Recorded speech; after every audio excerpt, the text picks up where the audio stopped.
Most welcome listen. देखिए यहाँ पर ये बहुत ही इंपॉर्टेंट प्रश्न है। भारतीय स्वतंत्रता अधिनियम 1947, ये प्रश्न आप लोगों से पूछा जा सकता है। प्रमुख प्रावधानों की विवेचना कीजिए। तो देखिए भारतीय संविधान स्वतंत्रता अधिनियम 1947 के प्रमुख प्रावधान क्या थे, देखिए उस पर हम लोग बातें करते हैं। भारतीय स्वतंत्रता अधिनियम 1947 को देखिए डिस्टेंस माउंटबेटन योजना के आधार पर क्या किया गया था। विभाजन की बात हुई थी ना, पर ब्रिटिश संसद ने 18 जुलाई 1947 को भारतीय स्वतंत्रता अधिनियम पारित कर दिया। ठीक है, माउंटबेटन योजना के अंतर्गत किया गया था। यह विधेयक 4 जुलाई को क्या किया गया, संसद में प्रस्तावित किया गया था। इस अधिनियम द्वारा माउंटबेटन योजना को वैधानिकता प्रदान की गई। रेगुलेशंस क्या किया गया, इस अधिनियम द्वारा निम्नलिखित बातों की व्यवस्था संपन्न हुई थी, यानी 2 डोमिनियनों की स्थापना होगा। ठीक है, 15 अगस्त 1947 को भारत और पाकिस्तान नामक 2 डोमिनियनों की स्थापना की जाएगी। इस प्रकार भारत का विभाजन किया जाएगा। ठीक है, प्रांत की स्थापना की जाएगी। देखिए 2-15 इस प्रावधान किया गया कि विभाजन किया जाएगा और भारत और पाकिस्तान नाम के 2 जो प्रांत है उनका निर्माण किया जाएगा। दूसरा देखिए महत्वपूर्ण प्रावधान क्या किया गया इसमें, इससे मुख्य प्रावधान क्या था, संविधान सभाओं को सत्ता का हस्तांतरण, यानी प्रत्येक डोमिनियनों की संविधान सभा जो होगी, डोमिनियन के विधानमंडल की सारी शक्तियों का प्रयोग करेगी, यानी वो अपने तरीके से क्या करेंगे, अपने राज्य का जो प्रांत है उसका विस्तार करेंगे, उसमें जो आवश्यक मूलभूत सुधार होंगे उनको वो करने का प्रयास करेंगे। तो उनको ये अथॉरिटी पूरा का पूरा दिया गया।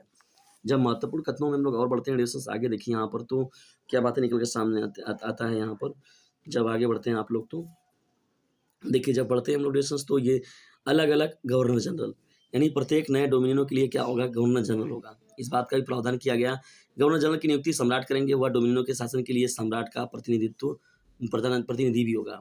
जैसे देखिए लिखा गया ना, जैसे दोनों जनरलों के अलग अलग।